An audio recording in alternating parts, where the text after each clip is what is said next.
This world, full of pain, sorrow, and suffering, will not remain forever.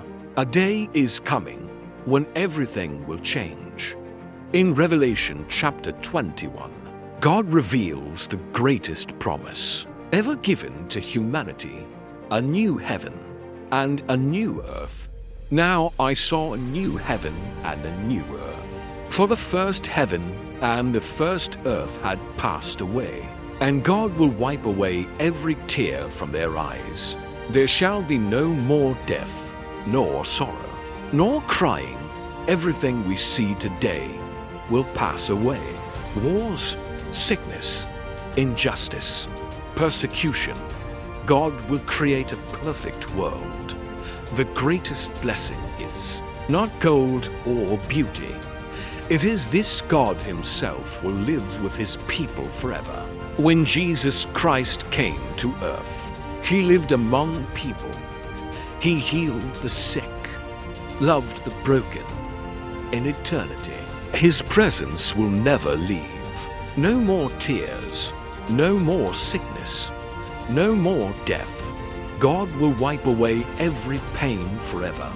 The new Jerusalem, a city filled with God's glory, so bright that it needs no sun, because God himself is the light.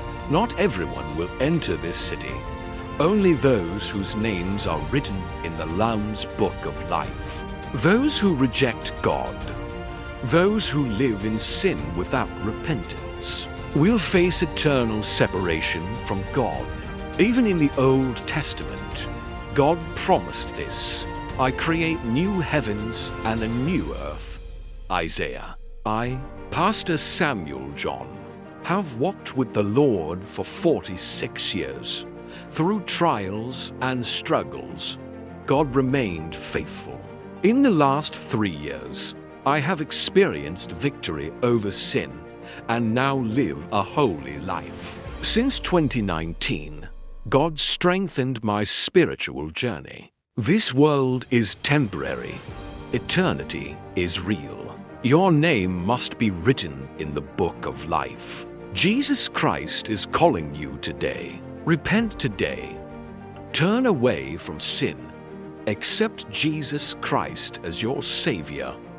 One day, the door will close. Do not miss eternal life. Like, share, subscribe, comment.